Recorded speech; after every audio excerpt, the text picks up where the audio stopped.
Okay, so thank you all for joining us today for the Genocide and Human Rights Fall webinar series. I'm Megan Reed and I'm the Operations Coordinator for the Zorian Institute, and I'll be the moderator for today's session. This series was created in response to the COVID-19 pandemic, which unfortunately disrupted the Institute's annual Genocide and Human Rights University program. After holding our first online series this past summer, we found that there was a great response from participants who wanted to learn more about the different cases and theories of genocide and human rights studies. So we're back for a fall session.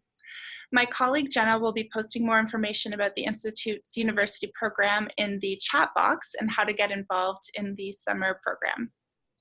So for some housekeeping before we begin, if you have any questions, please feel free to post them in the Q&A chat box or raise your hand to ask a question out loud. Discussion questions developed by Maureen will be posted in the chat box to get some ideas flowing. So there'll be 20 to 30 minutes at the end of the presentation today to share the answers to the discussion questions and also ask questions of your own. So without further ado, I'd like to introduce our speaker for today's session, titled Future War Implications of Military AI, Autonomous Weapons, and Super Soldiers with Professor Maureen Hebert. So Maureen Hebert is Associate Professor of Political Science and Senior Research Fellow at the Center for Military Security and Strategic Studies at the University of Calgary. She holds a PhD in political science from the University of Toronto and teaches courses in genocide studies, comparative and international law and politics, and the laws of armed conflict. Her publications include the recent book, Constructing Genocide and Mass Violence, Society, Crisis, Identity, and several articles and book chapters on identity construction and elite decision-making in genocide, impediments to genocide prevention, mass atrocity response military operations, the limitations of international criminal trials, and the nature of violence in modernity. She is currently a member of the academic board for the University of Calgary Press, the Zorian Institute, and the International Council of the Institute on Holocaust and Genocide in Jerusalem.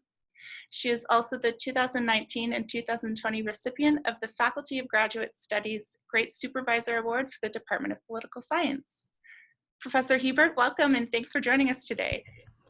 Well, thank you very much, and thank all of you for joining us today. I'm really pleased to be here, not least because when I said yes to Jenna and Megan about appearing on November 3rd, I didn't put two and two together and didn't realize it's actually the day of the American election. So as a political scientist, if I were not with you here today, I'm pretty sure I'd just be doom scrolling and stress eating. So this is a much better use of my time, and I really look forward to our discussion. Now, before I get started, I would like to thank in a really, really big way, Megan and Jenna for all their hard work organizing this seminar series.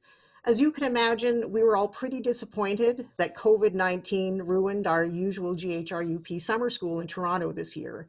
But Megan and Jenna have come up with, I think, what is a really, really stimulating replacement in this seminar series. They and the rest of the staff do such great work at Zorian as a faculty member at GHRUP and an academic board member at Zorian. I just cannot tell you how grateful I am for all that they do for the Institute. They really are the heart and soul of Zorian. So with that, let me just share my slide. We tried this before, so it should work.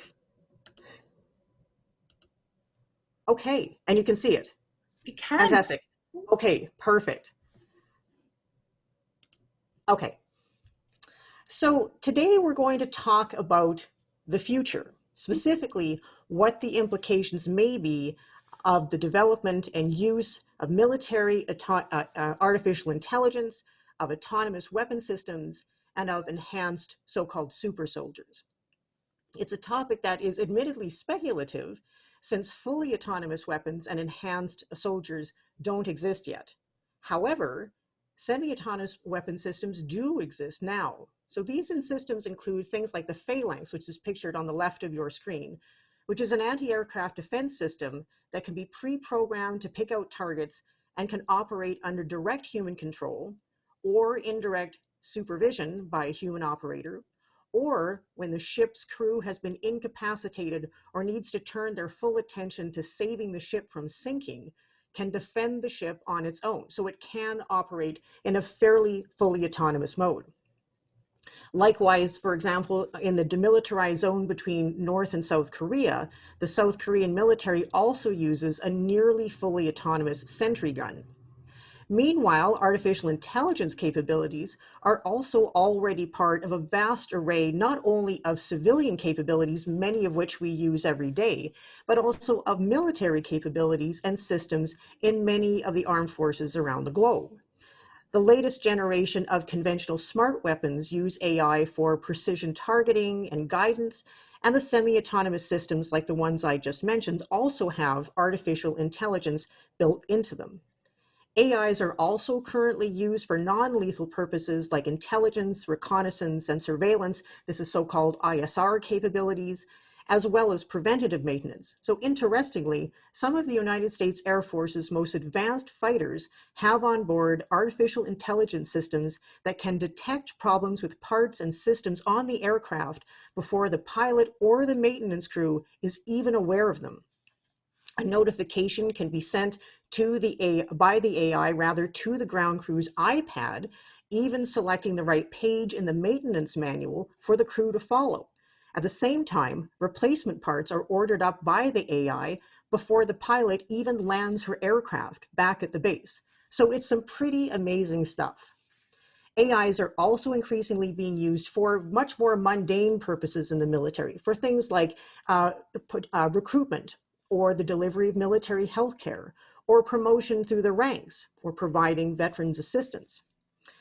There are ongoing efforts, as some of you might know, to regulate autonomous weapon systems to ensure there is always what is sometimes referred to as meaningful human control through the Convention on Certain Conventional Weapons. This process has been spearheaded by the Campaign to Stop Killer Robots and is occurring under the auspices of the International Committee of the Red Cross. But there's good reason to think that certain states will develop and field fully autonomous weapons, such as China, Russia, South Korea, Israel. And although the United States has formally committed to maintaining meaningful human control over such weapons, it's not that hard to find comments and reports by military commanders and strategists that have begun to think about developing and fielding fully autonomous systems with the capacity to think and decide on their own, largely because they know that their peer competitors are going to do the same. So what I'm talking about today is really in the realm of possibility. Now, before I think we can talk about the legal and civil military implications of fully autonomous weapons and AIs, which is the main part of my talk, let's start with a short primer about what autonomy means for weapon systems, what artificial intelligence is, what the legal regime surrounding the use of force in armed conflict is, and how we can think about civil-military relations. Now, I should say I'm going to do this all fairly quickly in a very schematic sort of way. So this is going to be a kind of 30,000 feet view of what all of these topics are. If you have any more questions about them, we can address those absolutely in the Q&A. Now, before I start, there is a caveat here. I should say I'm not a technologist, as you could see by my trepidation of sharing my slides. I'm not the most technologically competent person in the world, so I won't spend much time talking about the actual state of autonomous weapon systems now, or AI, military tech, in any kind of really technological detail. So my specialty is, of course, as a political scientist, and secondarily, the kind of information that's available open source on these kinds of systems, what exists now and what might in the future, is fairly limited to the public. Okay, so let's talk about autonomy in weapon systems. So what is machine autonomy, and what do we mean when we say that a machine, or specifically a weapon, is autonomous? In terms of function, autonomy is simply, and I'm quoting here the analyst Paul Scharre, it is simply, quote, the ability for a machine to perform a task or function on its own. Machine autonomy exists along three dimensions. The first is the task the machine is performing. The second is the relationship of the machine to humans when performing the task. And the third is the sophistication of the machine's decision-making when performing the task. Autonomy can vary along each of these dimensions on a sliding scale of more or less autonomy. Machines become more autonomous the more sophisticated tasks they perform on their own. The least autonomous are semi-autonomous systems in which a human operator plays a direct role in critical parts of the decision-making process. This is what we talk about when people say there is a human in the loop.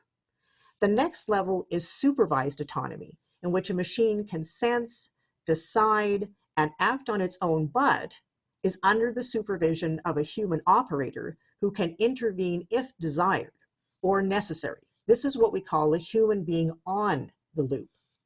Finally, there is full autonomy, in which the same functions as supervised autonomy exist, but human operators cannot intervene in any part of the decision-making or action process. So here the human is out of the loop. Machines are considered more autonomous the more goal-oriented and self-directed their decision-making process is. An autonomous platform or weapon system is usually unmanned and has its own ability for integrated sensing, perceiving, analyzing, communicating, planning, decision-making, and acting or executing to achieve its goals as initially assigned to it by its human operator. Now, in terms of artificial intelligence, there is a lot that we can say about artificial intelligence, but I'm just going to keep this again at a kind of very generic and basic level. For an artificial, that is, non-human system to be intelligent and more fully autonomous, we must have the capacity to learn and adapt to changes the system designer did not foresee and provide a solution to all possible situations. Now, this is the definition according to computer engineer Ethem Alpidine. Artificial intelligence and machine autonomy in the future will most likely rest on greater and more sophisticated use of machine learning. Machine learning programs are general templates with modifiable parameters in which learning by the machine is both repetitive and incremental. In facial recognition, with which a lot of us are quite familiar already, for example, the learning program sees many images of human faces that it learns off of a very large database of human faces, one after the other, and then updates the parameters of the learning program bit by bit after each image. Over time, the machine's performance, that is the accurate recognition of faces, improves. Overall, or over the long run, the machine can then learn on its own and ultimately to make decisions on its own. Okay, now this brings us to the laws of armed conflict. Now we need to understand what these laws are, because it is these laws that fully autonomous weapons must be able to follow and avoid violating if these weapons are to operate lawfully in the way that human soldiers are required to do. In other words, autonomous weapons programming will need to include the laws of war, and they will need to learn and decide based on these rules when they are deployed on the battlefield. Now, the laws of armed conflict are the formal way in which we refer to these laws. They're also referred to as international humanitarian law. They are contained in two forms of law. The first are codified public international law. That is, in treaties like the 2 Hague Conventions, the 4 Geneva Conventions, as well as the 2 additional protocols of the Geneva Conventions, and finally in various specific weapons treaties like the Convention on Certain Conventional Weapons. LOAC, as it's called, and IHL are also contained in several customary principles. Now, these are customary international laws that are not written. They're based on practice over many decades, even centuries in this case. It is these principles that I'm just very going to briefly review here, since they encompass both customary international law and really the foundations of what's in codified international law. The first principle is distinction, and that's the thing that's being violated in the picture that's up on the screen. Distinction basically says that there are complete prohibitions on the intentional targeting of civilians and civilian objects by combatant forces. So combatant forces, lawful combatants, and I won't describe why it is somebody's a lawful combatant, but lawful combatants are the only people on the battlefield who can lawfully use force, but they can only lawfully use force against other combatants and military objects. So distinction is meant to protect civilians and civilian objects, so schools, mosques, hospitals, things of that nature. The second principle is proportionality. Anytime a military is pursuing a legitimate military object, so some kind of military target that isn't a violation of distinction, they should only use the amount of force that is necessary to achieve that military objective and not more than that. So there can be an extensive use of force if the military object is of very high value, but it should never be excessive. So the use of force should never be wanton, should just be the use of force just for the sake of it. The third principle is a prohibition on unnecessary suffering. Now, this actually doesn't apply to civilians because civilians are protected by the principle of distinction. They're not supposed to be targeted in the first place. It's a principle instead that applies to combatants. Those who are combatants on the battlefield, of course, can be targeted, and of course they can be killed. But the wounding and killing of other combatants should never be done in a way that causes them unnecessary suffering. So this is why there are prohibitions on poisonous gases, expanding bullets, blinding agents, lasers. All of these things cause suffering in death and physical injury that is over and above what is necessary to fight each other on the battlefield. Now, all of these things, distinction, proportionality, no unnecessary suffering, all are balanced against the principle of military necessity. So the laws of armed conflict aren't about making it so the most minimal of force is used or that force isn't used at all. It's a constraint on the use of force indexed to the recognition that there are military objectives that need to be achieved through the use of force. That, after all, is what warfare is about. And until, as human beings, we learn to stop fighting each other, having these rules are there to constrain the use of force on the battlefield, but not actually to eliminate it. The final principle, humanity, is one that is most attached to international humanitarian law. And that is that regardless of who we're talking about on the battlefield, civilians and combatants, that the conduct of war needs to happen in a way that is at its core has some kind of baseline humanity. And that is because the making of peace becomes nearly impossible if a war is fought in a way that is inhumane, because then you have cycles of revenge and counter-revenge and reprisal and so on. And so for war to be fought and then to be ended and for peace to come, there has to be some basic humanity on the battlefield. So that's the laws of armed conflict. The last thing I want to review here is civil-military relations. So like all of these other topics, civil-military relations is part of a really, really big set of academic literatures. There's lots and lots of different perspectives and approaches by different scholars.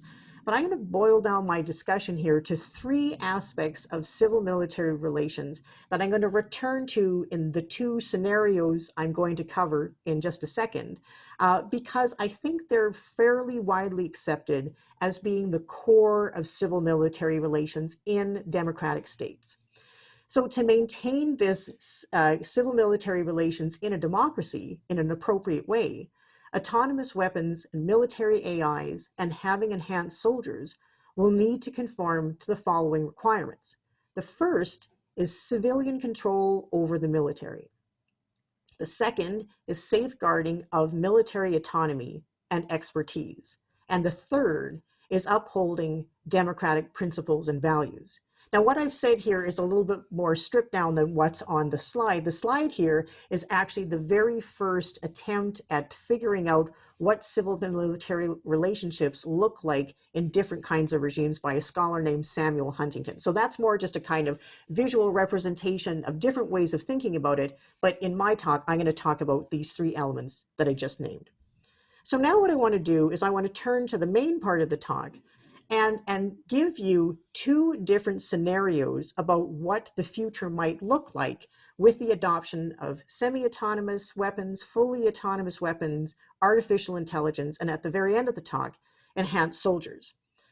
Now, since we don't know for certain what will happen in the future, instead of saying definitively that AIs or semi and fully autonomous weapons or enhanced soldiers are going to have one particular outcome, I'm going to give you two scenarios to consider to help you draw your own conclusions about what the advent of AIs and autonomous weapons might bring in terms of upholding rather or not the laws of armed conflict and enhancing or degrading democratic civil-military relations. And I'll talk about one aspect of civil-military relations with respect to autonomous soldiers right at the end.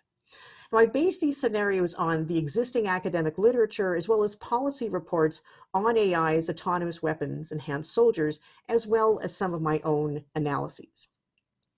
As we're talking about each scenario, I'm going to discuss the laws of armed conflict and domestic military law at certain points as part of the architecture that upholds democratic civil-military relations. So even though I just talked about them now as separate things, I think they really actually go together, that the use of the law is part of the way in which civilian authorities in democracies maintain their effective control over the military. So the first hypothesis, or scenario I want to give you rather, is the positive hypothesis. And so basically the argument here is that semi and fully autonomous weapons and AIs will follow the laws of armed conflict better than human soldiers and will enhance civil-military relations. So let's turn to civilian control of the military. Civilian control over the military would be enhanced, this argument suggests, by the development and use of technologies with some degree of autonomy, because how these systems function will in part be determined by the rules that are set by civilian authorities. These rules will be based, for example, on elements of overall defense strategies that civilians come up with, more specific political goals and policies written into rules of engagements for particular missions, domestic military law, the laws of armed conflict as we have described them, and other international treaties governing the methods and means of war. Moreover, the application of these rules to the military for the first time will be less mediated through military personnel, who may insert their own interpretation of the meaning and application of rules, leaving room for misunderstanding or even conscious misapplication or flouting of the rules. Now, foundational to the exercise of civilian control over military personnel and systems with some degree of autonomous capability is the entirely civilian origin of these rules, policies, and procedures in the first place. Ministries and departments of defense headed by ministers and secretaries and staffed by civilian bureaucrats craft, oversee the implementation of, revise, abolish, many of the rules and policies that guide the military, and in this scenario, through weapon systems and AIs themselves as part of their programming. Leaders also play a key role in the selection of high value and often politically risky, we should say, targets, particularly human targets in targeted killings or dual use targets that risk significant damage to civilians and civilian objects. Executive level civilian actors using semi-autonomous systems will want to ensure that systems with autonomy can help realize key objectives through more extensive data analysis and precision in the use of force, while at the same time ensuring that the rules civilian authorities want these systems to obey, and which are derived again from the sources I just mentioned that are part of the programming of the systems themselves. Civilian control of the military through law, this argument suggests, would be further bolstered by the greater capacity for machines with autonomy to obey rules that constitute their programming. This capacity for machine compliance could have a desirable, as I argue, compliance cascade on the behavior of the human operators who use them.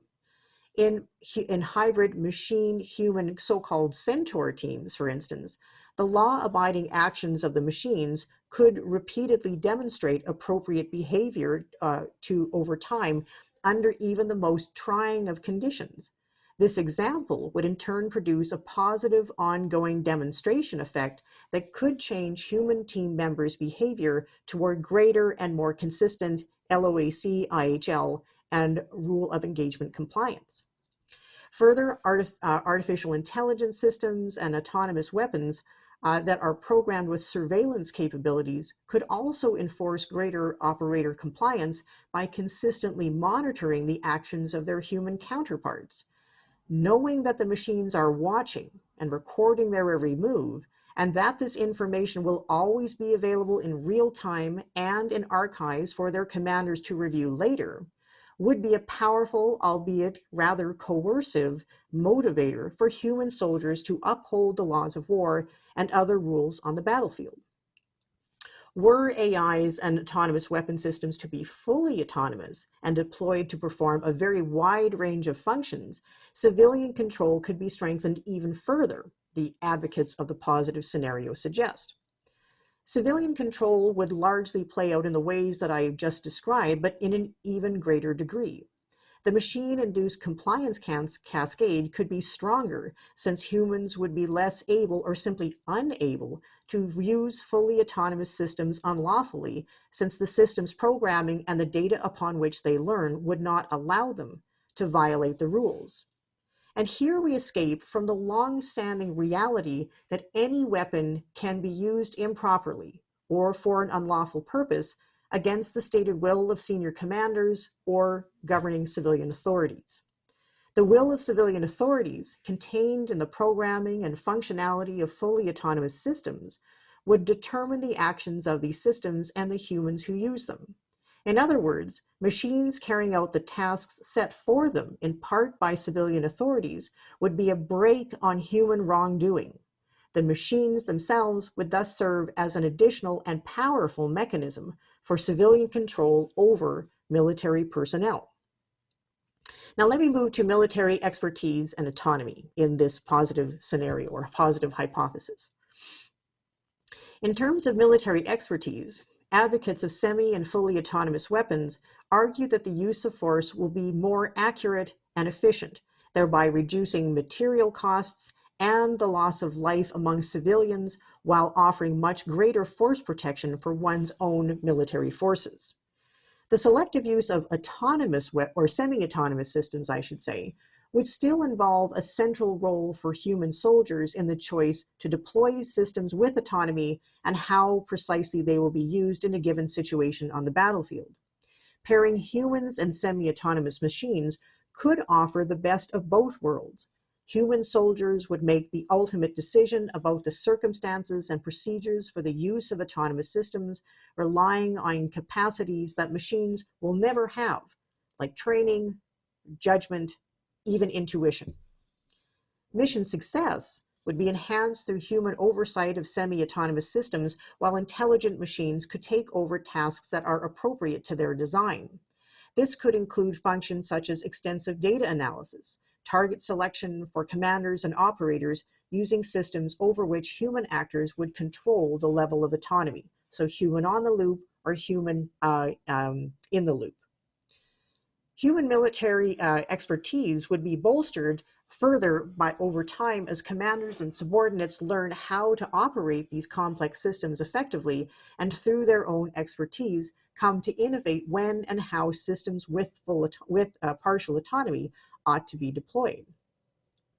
So this assumes here that we're still talking about a soldier-centric military. So in this kind of military, in contemporary multi-domain warfighting and equipped with semi-autonomous systems, this would also leave in the hands of human commanders and their subordinates the kinds of tasks that rely heavily on uniquely human qualities.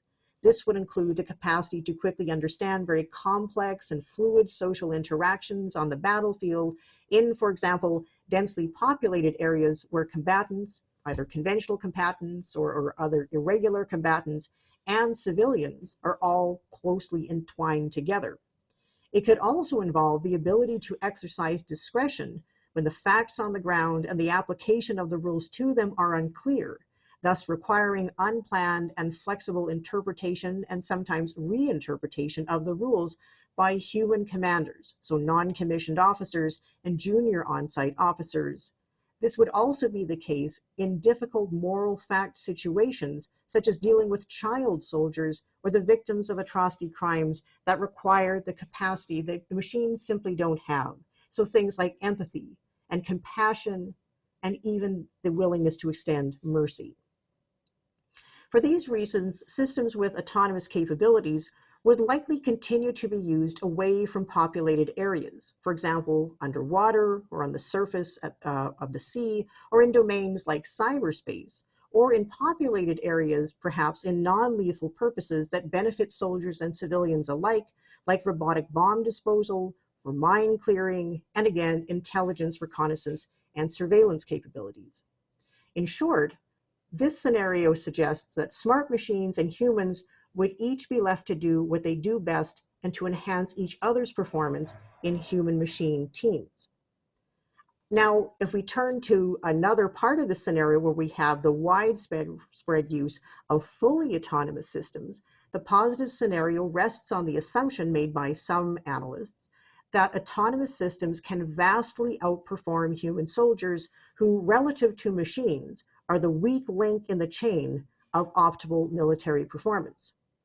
Provided their power supply and connectivity are not interrupted and they do not require repair or resupply of ammunition, fully autonomous systems can operate on the battlefield 24/7 without sleep or food or any need of medical care.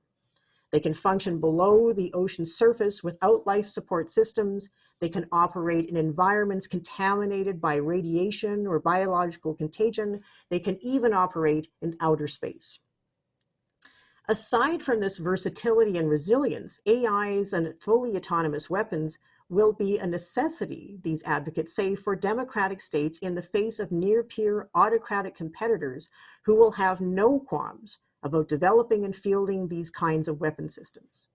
To be able to meet the challenges posed by our adversaries at and below the threshold of armed conflict, militaries and democracies will need to integrate AI-enabled and fully autonomous systems into their operations and arsenals. Continuing to rely solely on soldier-centric militaries, in which systems with lower levels of autonomy play only supporting or complementary roles, would impair the ability of Western states to respond quickly and effectively to the use of force across multiple domains in fast-paced crisis situations and battle spaces in which the enemy would surely use sophisticated autonomous systems. Human commanders and soldiers simply would not be able to comprehend what is occurring on the battlefield or respond quickly enough to counter the enemy effectively if that enemy is using fully autonomous systems. Decision-making and the use of force itself would need to be ceded to autonomous systems that can outthink and outperform human combatants and the adversary's autonomous systems. This capacity would need to include semi-autonomous systems dependent on human intervention or oversight that can be switched automatically to fully autonomous mode in the event of a break in connectivity with human operators or the operator's incapacitation through injury, capture, or death. Fully autonomous systems would also keep advanced militaries up and running during health crises that could cripple operational readiness when large numbers of military personnel become infected, as we have found out during the COVID-19 pandemic. So earlier on in the spring, the United States aircraft carrier, the Teddy Roosevelt, had a significant COVID-19 outbreak, and it had to be sidelined from a mission it was undertaking in the Pacific. The capacity for fully autonomous systems to make decisions to find, fix, and finish targets, including human beings, would additionally bolster military expertise and autonomy by significantly reducing or eliminating altogether what are seen by supporters of fully autonomous weapons as the liabilities of human soldiers. Autonomous weapons and AIs will only do what their programming and data they learn on tell them to do based on the various rules I discussed earlier. Systems with full autonomy would be law-abiding in all of their actions, including targeting and the use of force, such that distinction, proportionality, balanced against military necessity, and prohibitions on unnecessary suffering will always be upheld. Although human judgment can be an important asset on the battlefield, especially in counterinsurgency and counterterrorism operations, the all-too-human tendency toward misunderstanding, stress, prejudice, and the impulse to punish an enemy and their civilian supporters who do not play by the rules are precisely the qualities that give rise to battlefield abuses and violations of the laws of armed conflict. Violations in turn undermine mission effectiveness in counterinsurgency and counterterrorism operations and popular support at home and around the globe. Finally, fully autonomous systems could also be assigned the grunt work of door kicking and other very dangerous combat activities, leaving human soldiers to conduct other military, political, social, economic tasks that really only can be carried out by humans, such as training partner forces, negotiating with local leaders and civilians, collecting human intelligence, and fostering nation building with improving governance and the rule of law. So the last thing I want to talk about here in this scenario is upholding democratic principles. The positive scenario suggests that we would likely see an influx of individuals with the technical education and skills needed to both make decisions about the deployment of autonomous systems and the ability to operate them. To attract and retain this kind of personnel, militaries will need to make themselves attractive employers by offering professional opportunities, career advancement, pay, and benefits comparable to the high-tech sector. So here the military is going to have to, as this principle suggests, mirror the conditions in society. And just as civilians schooled in the use of autonomous technology are recruited into the military, their subsequent use of these technologies during their military service would afford veterans critical additional training and experience they could parlay into civilian careers after their separation from the military. Now, this could help overcome some significant current barriers to the reintegration of veterans into civilian life, particularly in the combat wings of the armed forces, who often find that their experiences that they gained on the battlefield do not easily translate into marketable workplace skills. Prospective soldiers and veterans who develop and expand their facility with performing in human-machine teams before, during, and after their military careers will be important. This dynamic would be reinforced by the spread of AIs and autonomous robots in all aspects of our work, leisure, and private lives, which will be even more connected together by what we already call the Internet of Things. The intimate and ubiquitous relationship between autonomous technology and human beings would introduce a new dimension into civil-military relations. Instead of militaries only striving to mirror the societies they serve based on gender, race, religion, sexual orientation, gender expression, occupation, and other social identities and relationships, further militaries would also come to replicate societal and economic relationships between autonomous machines and people.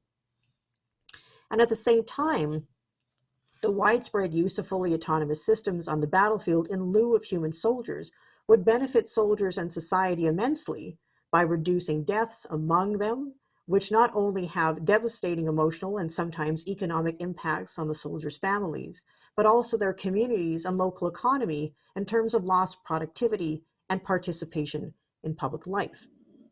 So that's the end of scenario one, the positive hypothesis. Now I want to turn to the negative hypothesis. So this again is drawn from critical, in this case, critical scholarship, as well as reports that are currently available and some of my own work. So this scenario suggests the following: that fully autonomous weapons and AIs cannot uphold the laws of armed conflict and will undermine democratic civil-military relations. Enhanced super soldiers will pose significant challenges to democratic values. Now, in this section, I'm only going to talk about fully autonomous weapons because it is these prospective weapons that critics have the most concerns about. So again, we'll start with civilian control of the military. The process by which fully autonomous AIs and autonomous weapons make the decisions that they do would become so complex, this scenario suggests, that not only military and civilian human operators, but civilian authorities who oversee the military more broadly would not be able to comprehend why these systems do what they do.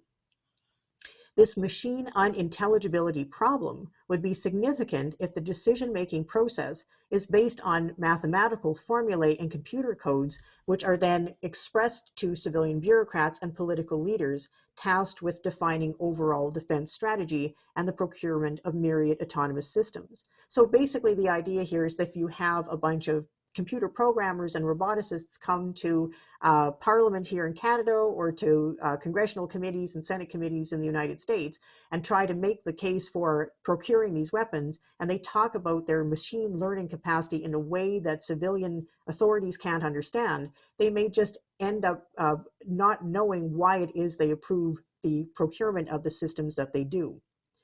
Moreover, machine learning, once fully autonomous systems are operational, so once they are already in the field, could render the decisions by these systems opaque even to the developers and programmers who created them.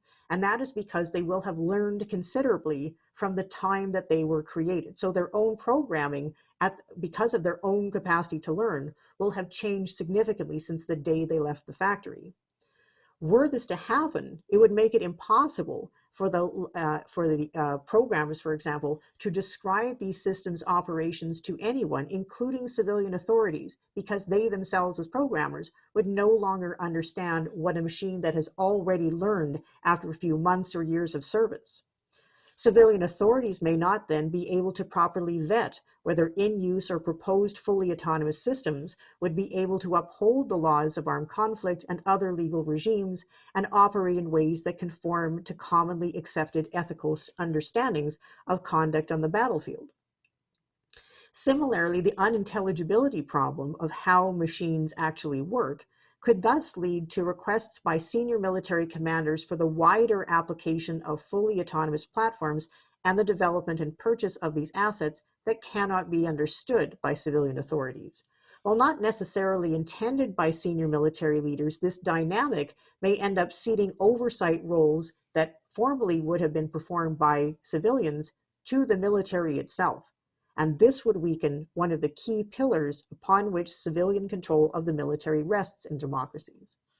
Civilian control through the law specifically would be impaired because of the very real issues surrounding legal responsibility when fully autonomous systems violate the laws of armed conflict and rules of engagement. Now, I'm going to kind of mention that here, and I'll get back to that in a second.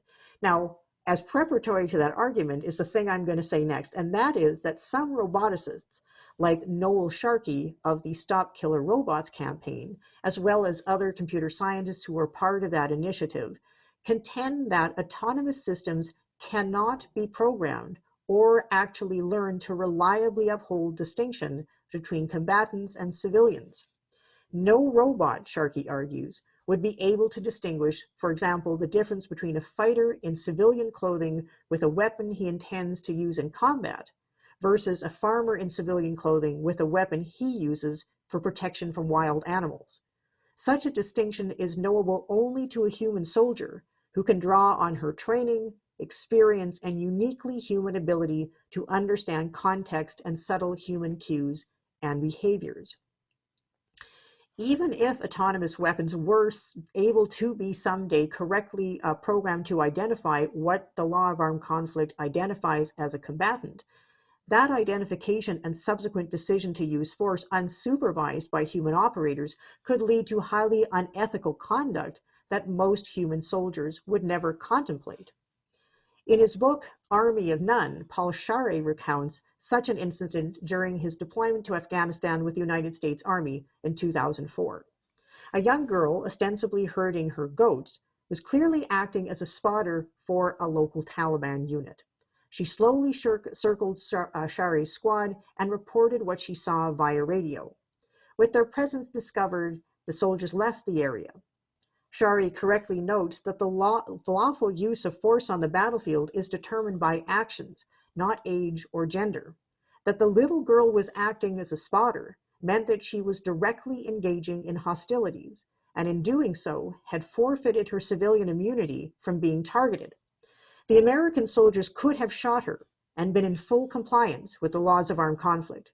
But as Scharre tells us, quote, the horrifying notion of shooting a child in that situation didn't even come up.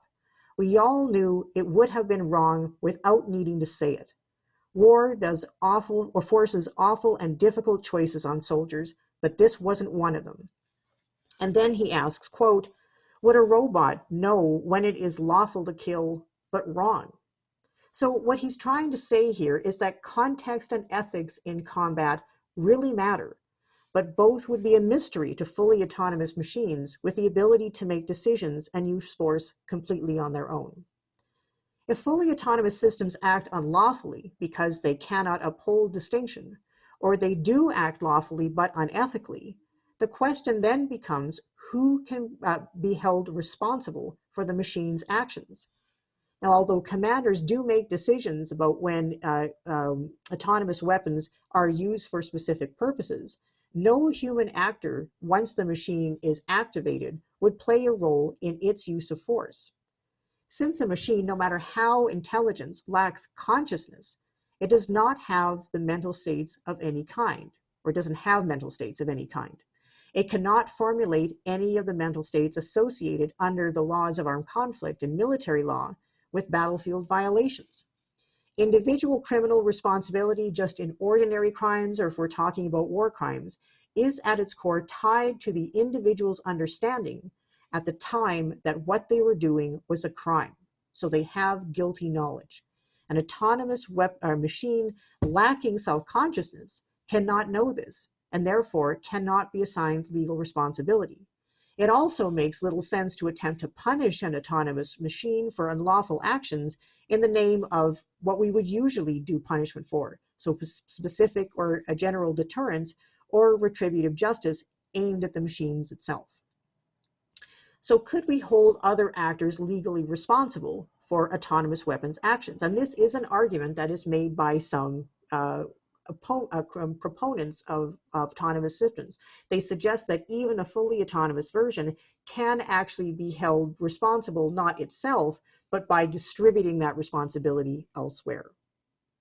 So we could argue that there is a kind of distributed authority that is part of the system in the military under which these systems exist, that go all the way from programmers to commanders and to human operators. So up and down the ranks of the military and even outside. Subordinates, as we know, are always bound to obey lawful orders from their commanders, while at the same time resisting and reporting up the chain of command unlawful orders. Commanders bear legal liability for their own orders if they are unlawful, as well as the wrongful conduct of their subordinates if they have reason to know and should have known that illegal conduct is likely to or has occurred. Commanders are also obligated to fully punish wrongful acts by their subordinates and refrain from transmitting to their troops what they know to be unlawful orders that they have received from their own superiors. Now, one scholar who suggests that we might think of autonomous weapons as analogous to military working dogs. This scholar notes that handlers of military working dogs are responsible for the actions of their canine partners, and commanders are responsible for the actions of their handlers. So the argument here is that an autonomous weapon itself can't be held responsible, but its handler could, and the commander of the handler would. At the same time, we might be able to argue that civilian developers of military technologies can be held responsible currently under civil legal liabilities contained in contract and tort laws, including avoidance of negligent action. Defense contractors are also bound by product liability. So depending on the facts of the case, responsibility could be distributed and punishment meted out through civil litigation, so that would be for the programmers, for example, or the criminal or military justice system to human actors responsibly linked in some way to the AI or the autonomous weapons actions. So again, this would be the programmer who perhaps wrote a faulty algorithm, the commander who decided to use a fully autonomous system in circumstances where doing so could foreseeably have resulted in violations of distinction or other law of armed conflict proscriptions. Soldiers could also be included here through their negligence or incompetence or even malice incorrectly deployed an autonomous system. The process of distributed responsibility, however, and this is the argument that I would make, largely rests on the actions of the human actors themselves, not on the autonomous weapon systems. the commander who chooses to use the autonomous weapon in appropriate circumstances, or the soldiers who do not know how to use it or decide not to use the system properly. Distributed responsibility, in my view, only is workable with respect to the operation of the autonomous systems themselves, so long as the programming of the autonomous system is fixed such that it does not change over time through machine learning. Fixed programming would render the machine operations knowable at all times and by all human actors involved in the system's operation. But since fully autonomous intelligent systems by definition will operate on their own through machine learning beyond human control and likely human comprehension after several iterations, the logic and justice of distributed responsibility breaks down. Indeed, we end up right where we started. No one controls or fully understands what autonomous systems do, and thus human actors cannot be justly held responsible when something goes wrong. And without the capacity to assign legal and disciplinary responsibility, civilian authorities are denied a really key mechanism for controlling the military. Now let's turn to military expertise and autonomy. Now, this lack of control over and understanding of fully autonomous systems' actions at play in the issue of responsibility would also pose a serious challenge to military expertise through the transferring of autonomous systems of critical command functions currently carried out by human commanders. Heather Roth, for example, has warned that fully autonomous weapon systems that control targeting through the selection of individuals or objects for destruction, and in some cases the weapon system to be used, functionally turn lethal autonomous systems into commanders. This move would cede one of the central functions of the officer corps over to intelligent machines. It may also, if done frequently enough across a wide variety of autonomous systems and kinds of combat operations, erode officers' facility with developing and maintaining targeting and weapon selection skills. More generally, combat officers and enlisted personnel that rely heavily on fully autonomous systems may see their basic soldiering skills erode, including physical fitness, orienteering, weapons discipline, marksmanship, and the like. Militaries could also see a disturbing, even deadly tendency for soldiers and commanders to second-guess themselves and blindly trust the decisions of autonomous systems when the facts on the ground suggest otherwise, that they should trust their own intuition and training instead. Conversely, military expertise and effectiveness could be impaired if officers and soldiers do not trust the fully autonomous systems with which they plan, train, and fight. Roth, in a different article, argues that human-machine centaur teams will not function effectively if human team members feel, justifiably or not, that the information provided to them or actions taken by an AI or autonomous weapon are inscrutable. Just as trust between humans involves having a sense of what the other person is thinking, humans may not only trust autonomous systems if they feel they understand how the machine thinks. And because of the potential nature of sophisticated machine learning, how a machine thinks may not be something that soldiers can figure out. Finally, military effectiveness could be compromised by the shortcomings and vulnerabilities of the autonomous systems themselves. Thus far, everything I've said has assumed that AIs and autonomous systems will always work effectively. But to date, autonomous systems have shown limited capacity to carry out complex functions, especially those that require multitasking. And we also know that AIs that are already used in the criminal justice system and in the healthcare system and insurance systems in both Europe and North America have biases built right into them because they learn on databases that are usually taken from information from white elite kinds of mainstream or dominant group sets of individuals. And so these systems already have enormous biases built right into them. AIs, for instance, can be easily fooled and thus will not be will need to be significantly improved before they can reliably operate in contested spaces. And again, in contested spaces, the bias problem will also need to be solved significantly. And even once all of this occurs, the improvements are made, peer competitors will undoubtedly try to disrupt their operations on the battlefield in an attempt to degrade their enemy's military effectiveness. In terms of the military's autonomy, armed forces built around fully autonomous systems could become even more isolated from civilian authorities and the wider society than they already are now.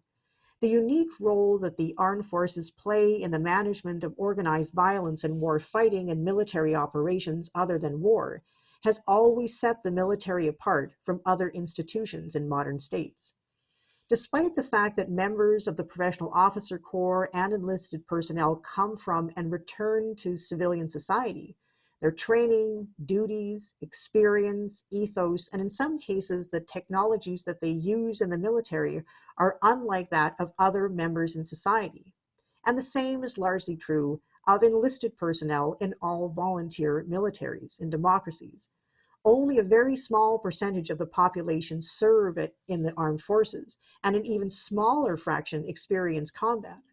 Warfare is no longer the task of citizen soldiers temporarily plucked from their normal lives to serve their country. Conflicts like Afghanistan and Iraq were, or in the case of Afghanistan for the Americans are, fought by the few, out of sight and mind of the many. Autonomous systems, we could argue, could exacerbate this dynamic for many reasons that I've already discussed. Civilian authorities may become even less informed than they are now about why the military needs certain autonomous systems and whether such requests are appropriate in relation to what civilian authorities wish to accomplish through the threat or actual use of force, as well as other military capabilities and missions that they might pursue, including humanitarian missions and disaster relief missions. Once autonomous assets are acquired and deployed, civilian authorities could have serious difficulties, as I've noted, understanding how these systems operate and why military commanders use them in the ways that they do. Moreover, civilian authorities could in turn lose control over important military decisions of a political nature, such as the selection of high-value targets. Such targets are currently selected through intelligence, surveillance, and reconnaissance and other means, and then presented to senior civilian leaders, so secretaries or ministers of defense, even prime ministers and presidents, for the final go, no-go decision. In dynamic crisis situations where time and complete information are scarce, the military and even civilian leaders may come to depend heavily, perhaps exclusively, on AIs and autonomous weapons to select, track, and terminate high-value targets without due political consideration for the potential consequences of such missions, in addition to their legality and their ethicality. The widespread use of fully autonomous weapon systems could produce, on the other hand, civilian override of the military. In this case, military expertise and autonomy would be seriously undermined by civilian authorities emboldened by the proliferation of autonomous military systems to the point that they ignore or do not seek out the expert advice of the officer corps. Of particular concern would be unilateral resort to the use of force, both conventional and potentially even nuclear. With respect to the resort to the use of force, should militaries be made up of large numbers of fully autonomous robots instead of flesh and blood human soldiers, the human and political costs of resorting to the use of force to solve international disputes and respond to other kinds of security challenges could be seen by political leaders as substantively diminished. This would create or could create a permissive conceptual environment in which civilian leaders come to believe that warfare is once again simply politics by other means. Presidents and prime ministers may calculate that wars could be easily won through the extensive use of autonomous systems to plan and execute armed conflicts, particularly against states and non-state adversaries who do not possess these technologies or not to the same degree. At the same time, political leaders would no longer be constrained by the wrath of angry voters at the deaths or injuries of their sons and their daughters, their husbands and wives.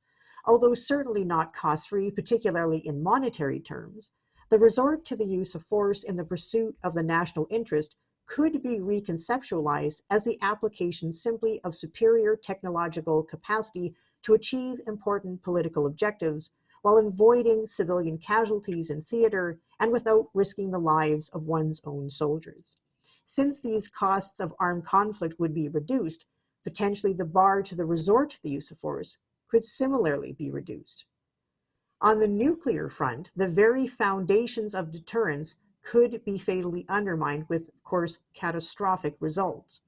While it is likely true that AIs in particular will play a role in ensuring that information concerning nuclear adversaries' intentions and actions are more complete and accurate than they are now, an outsized faith in the ability of autonomous-enabled nuclear weapons defense systems could induce civilian leaders to launch nuclear strikes first. As we know, the logic of nuclear deterrence is that no one side is willing to risk a first strike against a nuclear adversary because the side that chooses to go first knows it would not survive a retaliatory strike. Now here we're talking about an assumption, of course, about we having two parties that have a second strike capability, like the United States and Russia, for example. But some analysts fear that leaders could come to believe that autonomous nuclear missile defense systems would be able to destroy inbound retaliatory nuclear weapons, rendering the second strike capacity of the enemy harmless. This would require zero margin of error by autonomous missile systems, something that may not be achievable all of the time. Simultaneously, to avoid being the target of a first strike, nuclear states would surely put extensive effort into disrupting the functionality of their adversaries' autonomous anti-missile systems. These systems would then be rendered unreliable, perhaps without senior officers and civilian leaders realizing it, all while political decision makers calculate erroneously that they can safely execute a first strike free from nuclear retaliation. Okay, now I want to turn to the issue of enhanced soldiers, and I'm going to do that in the context of upholding democratic principles under this second scenario. So the last element, as we recall, of civil-military relations is upholding democratic principles. Here I want to turn to the issue of enhanced super soldiers, since it is this possible innovation that could undermine in a very serious way the most basic rights of soldiers as citizens and simply as human beings. Like autonomous weapons, enhanced soldiers are already on the horizon and indeed have been part of the past to some degree. Soldiers have been given drugs to keep them awake and alert during combat. For example, the use of the drug pervitin by the German military during the Second World War, which was basically a form of methamphetamine, or go pills by the United States Air Force for its pilots on long-range missions. And of course, soldiers have always been specially trained to endure the rigors of combat. So young people who have been trained as combat soldiers are enhanced in the sense that they are in much, much better physical shape and can endure and carry out tasks that the rest of us simply can't do. The future enhancement of soldiers could also involve the use of pharmaceuticals, but for different purposes, such as mood alteration, or to forget traumatic experiences, or not to be disturbed by them in the first place. Some drugs may have temporary effects, but one could imagine that some might intentionally or unintentionally irrevocably alter the chemical balance of the brain or other parts of the body. In terms of physical alteration, research underway by the Defense Advanced Research Projects Agency, called DARPA in the United States, is trying to determine if computer implants in the brain can enhance cognitive function. This is currently being done on veterans, all of whom I should emphasize are volunteers, who suffered brain injuries as a result of their military service. The goal is to return them to normal brain function. But DARPA scientists have also hinted, but not confirmed in an article in Wired magazine a few years ago, that they are also aiming at using implants to enhance the cognitive function of healthy soldiers. The goal here is to make soldiers able to process large volumes of complex information much more quickly than normal in order to boost their performance on the battlefield. And the other reason for having these implants is so that they can communicate with autonomous weapon systems, because otherwise the autonomous weapons will work in a way that the soldiers can't keep up with. So if they can have a kind of cognitive neural network connection, then they can work more effectively together. Improving soldiers' performance through artificial means is also currently the subject of research by other militaries, including in Canada. In 2018, the Department of National Defense launched a multi-year research competition called IDEAS to bring together academic researchers and industry to, among other things, design systems to enhance soldiers' endurance and cognition. The IDEAS program envisions technological and biomedical advancements that can interface with human soldiers to enhance their visual acuity and perception, stamina, strength, and endurance. The turn toward this kind of research suggests an understanding of human soldiers, again, as the weakest link in the military chain, due to the limits of the human body and mind. It also suggests that for militaries to be effective in the modern battle space, these inherent human weaknesses, quote unquote, need to be overcome. So all of this sounds like a combination of Captain America and the Borg. That latter reference, for those of you who are young, is a reference to a 1990s TV show called Star Trek: The Next Generation, by the way. If either contemporary enhancement through drugs or permanent alteration through drugs or cybernetic implants comes to pass, militaries, politicians, and societies are going to be faced with some very serious and fundamental questions. The first of these is, if soldiers are permanently altered, could they re-enter civilian life? As it is now, all soldiers, as I noted before, come from the civilian world and return to it when their service is over. Returning to civilian life has always been a significant challenge, especially for combat veterans, but it is a necessity for the soldier and for society. The soldier must be released from the burdens of duty and sacrifice to be able to heal both body and mind, to live with their families, and to abandon their violent trade to become a peaceful member of society. In short, they must be able to make the transition from citizen soldier to just citizen. Similarly, societies must be able to welcome back those who have served their countries without fear that former soldiers, because of their service and experiences, pose a threat to society.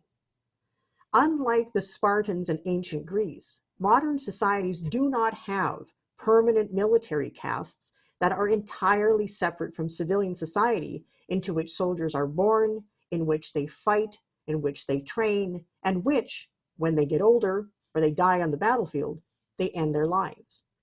But if soldiers are irrevocably enhanced such that they cannot safely rejoin society, particularly if they have been made through enhancement too violent, what will become of them? Will they have to remain in the military forever? Or would they return to civilian life but be kept separate from the rest of us? Would militaries and governments that have spent hundreds of thousands of dollars enhancing soldiers allow these valuable assets to be demobilized at all?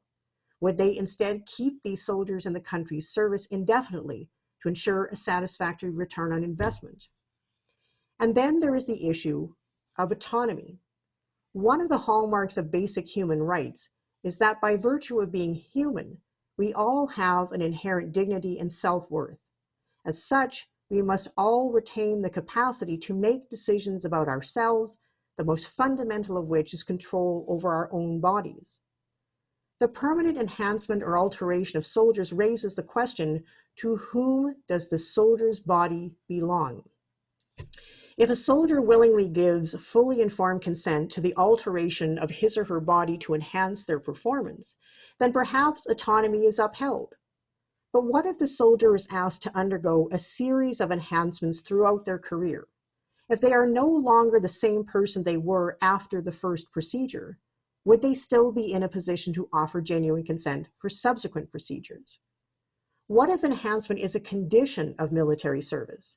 In many parts of the world, conscription is still used, which means that ordinary soldiers are often not serving voluntarily, but because of a legal requirement.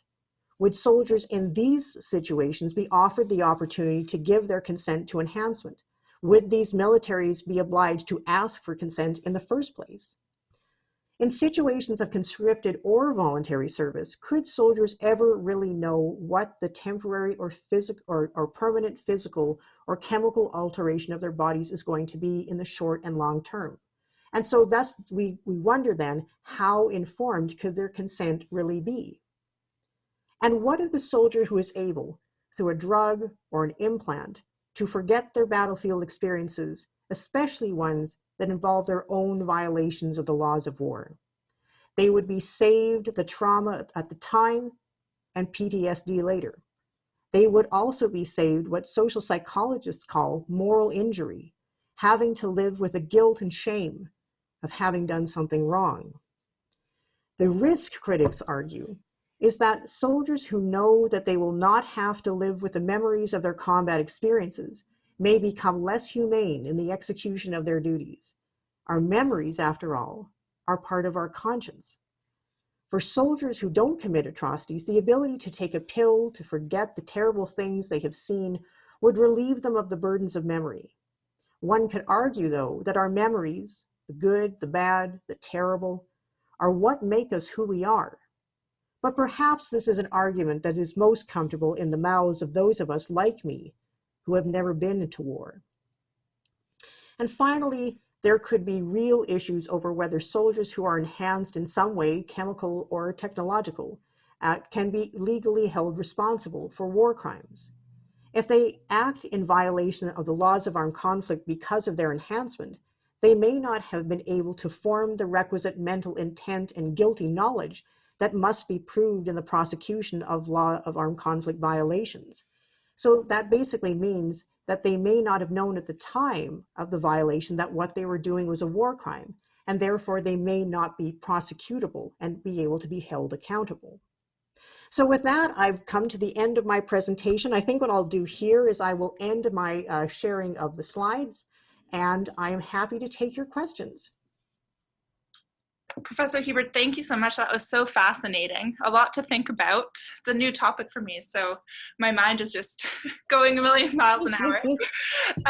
We do have quite a few questions in the Q&A, so I'll read them out for everyone so that you can hear what the questions are.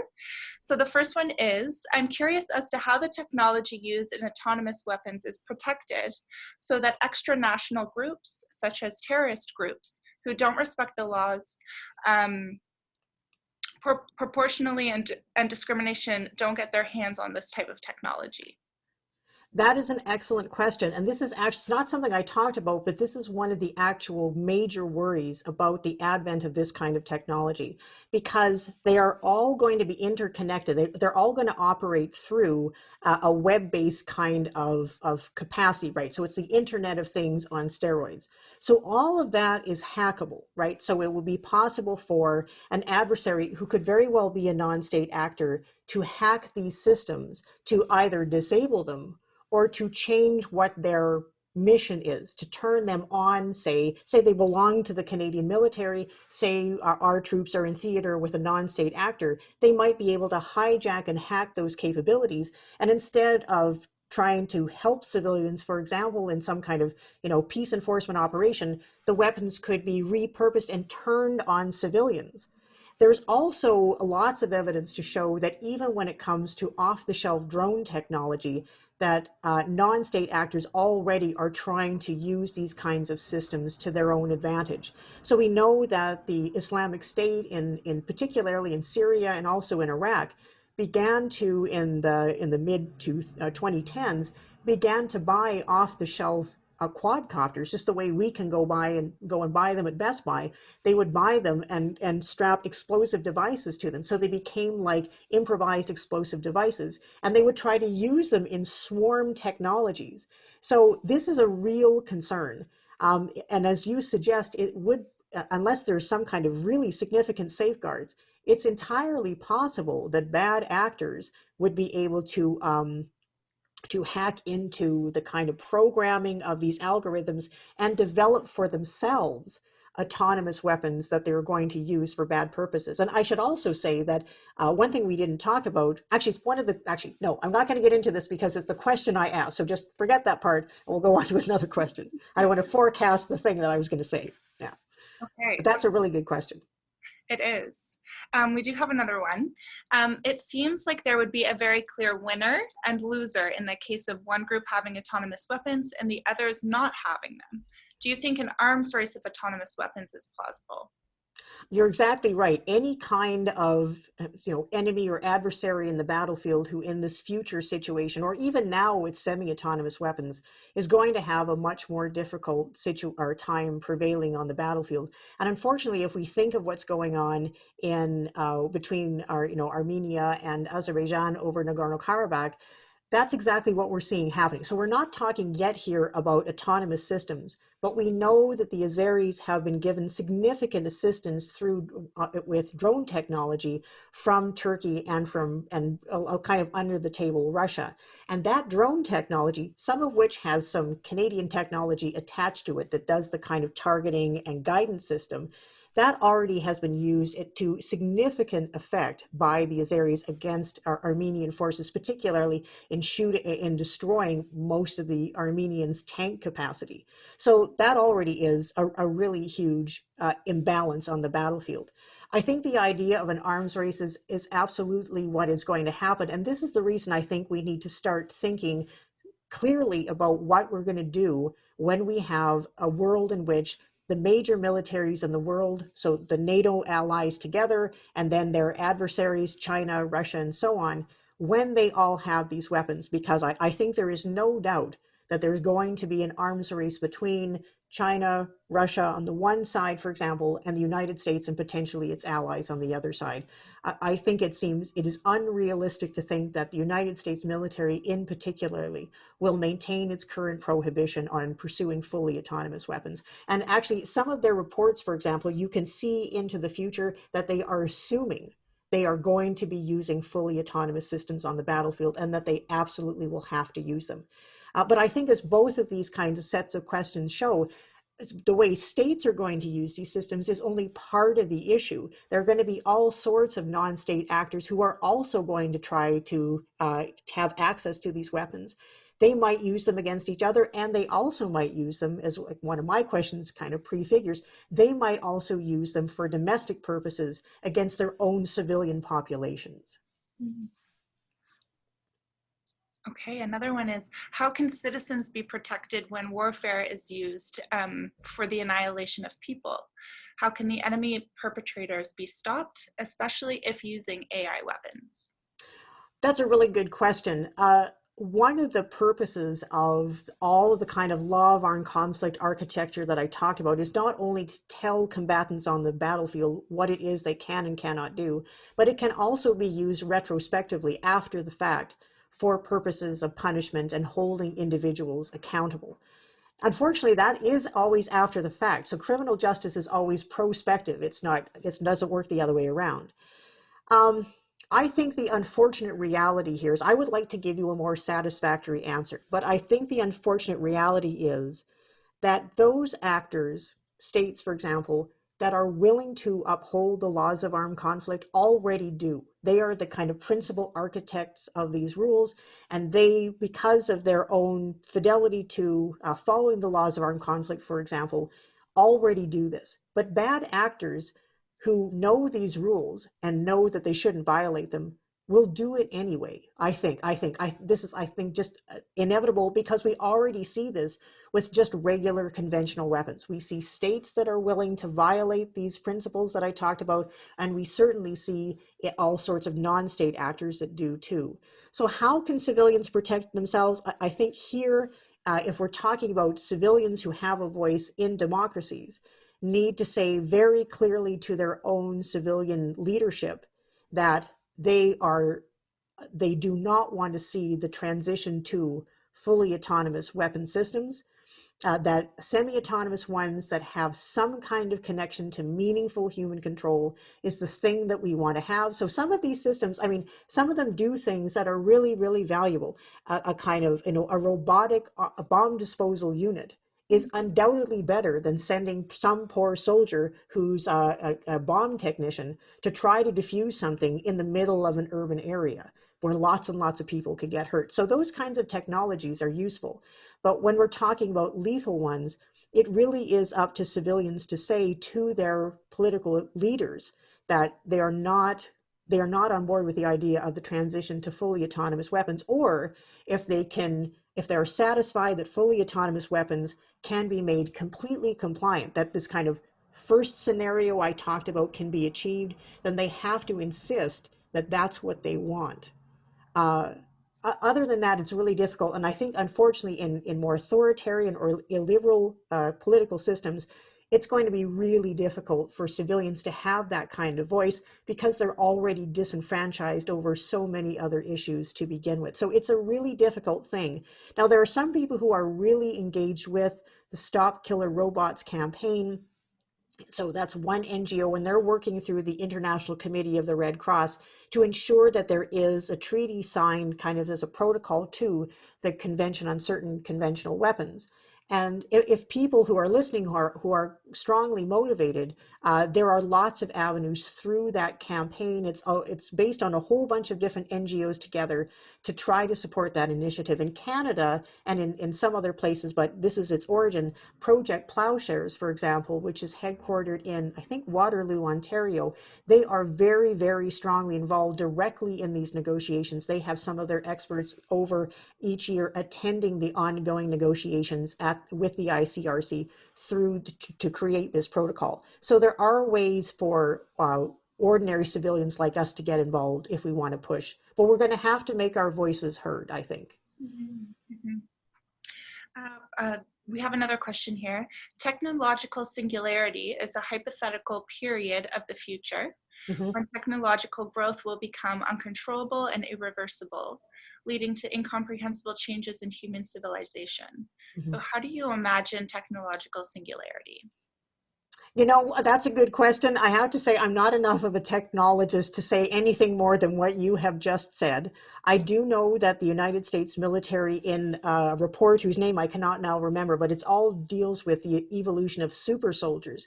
They assume that by 2050, that they will be able to create almost entirely enhanced soldiers who will exist in a kind of exoskeleton kind of thing with all sorts of cybernetic implants, and that they assume this will happen because this singularity will be achieved.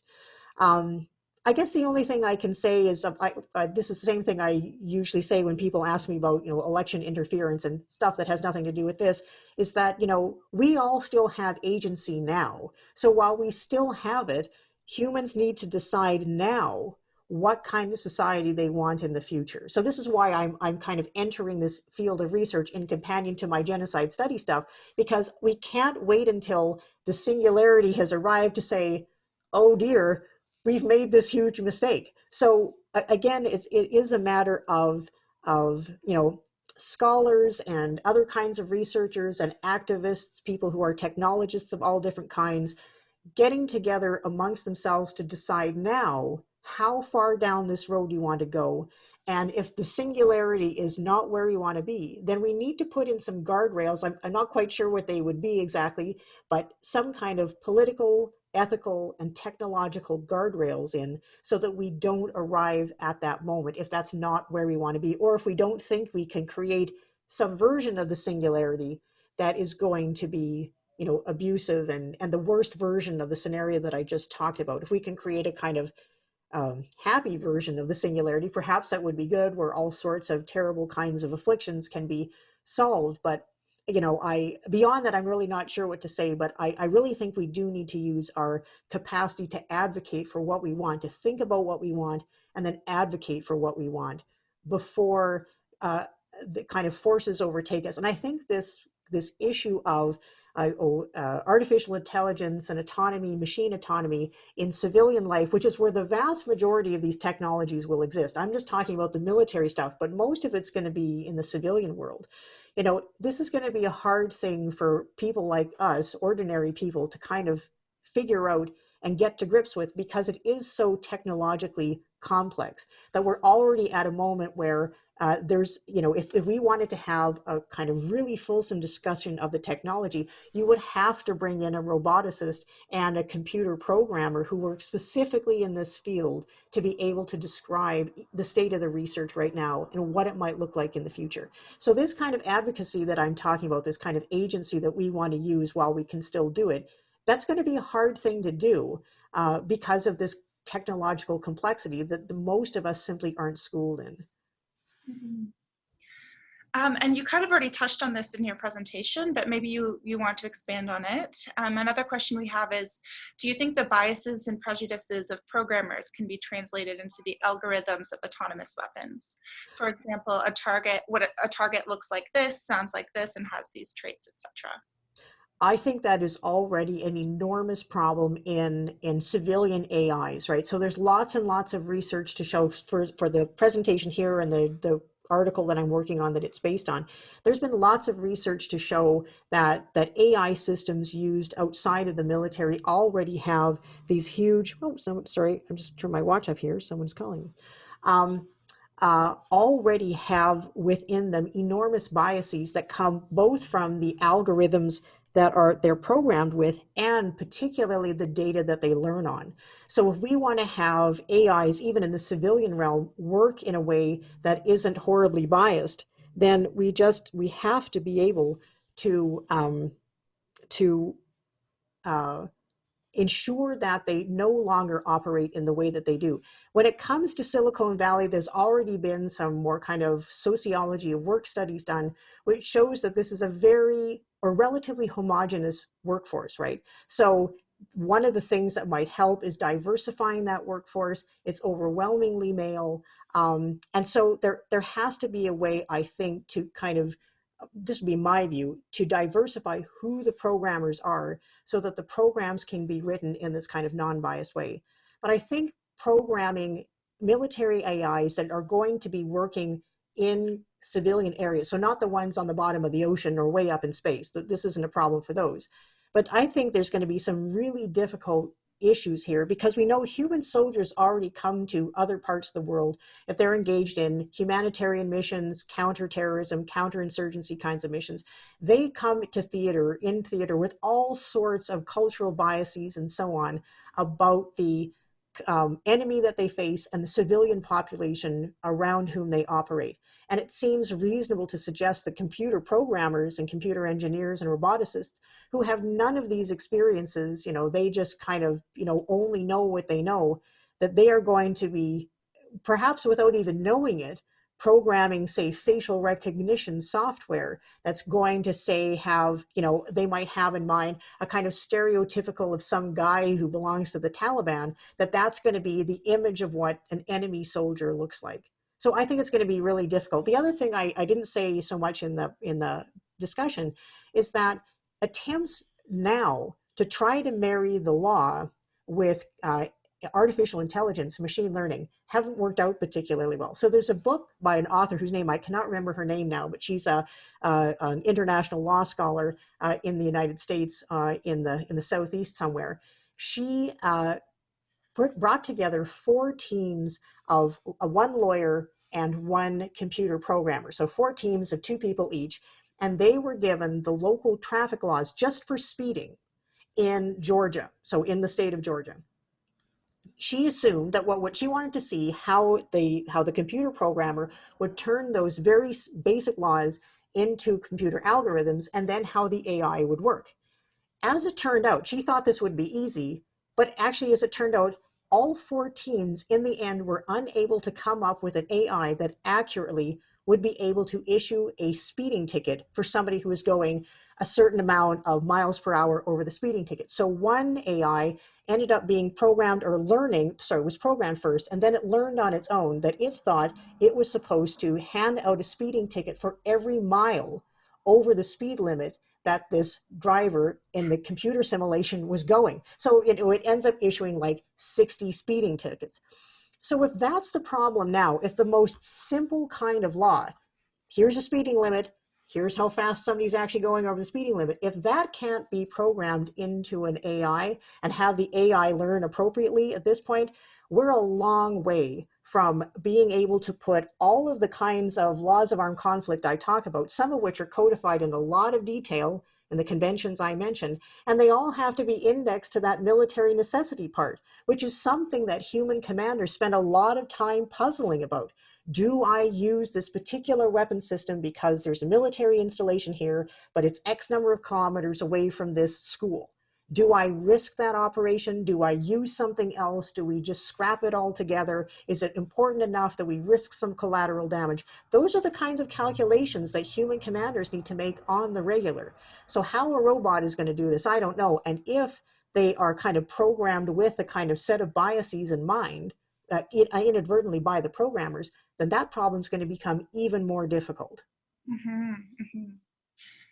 And we do have a question about super soldiers. Mm. Thinking about the evolution of super soldiers, what do you think is the role of federal ethics guidelines that review research projects?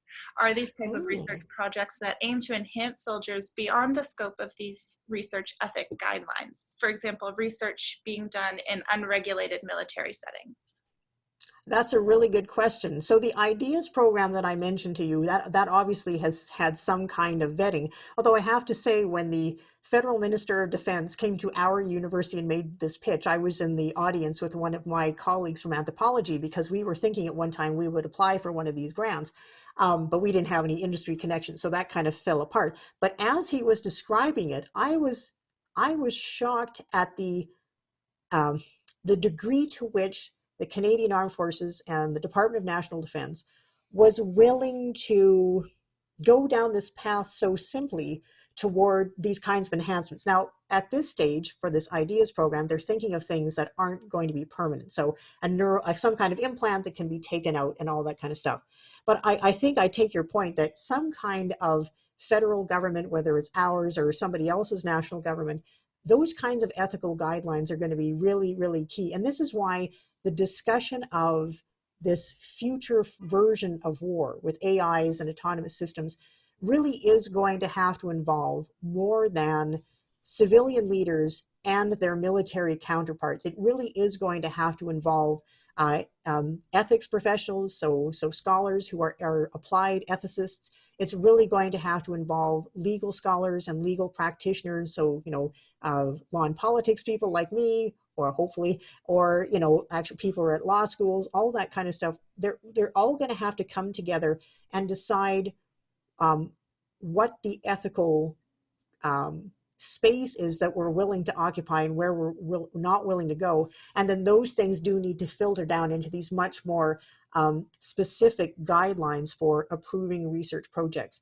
What you do about kind of, shall we say, black site research, that's going to be really difficult. That in some ways is almost going to have to be, I'm just off the top of my head thinking here, a matter for law enforcement. It's going to be a sort of or kind of unregulated, well, maybe not law enforcement, because you have to have a crime there, but maybe it's going to have to be something for intelligence services to be able to kind of figure out and then to try to disrupt, because we could imagine that could be enormously dangerous. You could have all sorts of bad actors who are able to, find unscrupulous roboticists and computer engineers and even lawyers who, just like in the underground's arms market, just like in, say, the AQ-Con network that was able to help North Korea and then Libya, although they gave them up, acquire nuclear weapons, that kind of experts that are just like experts for hire, who are willing to work with anybody who's willing to pay them,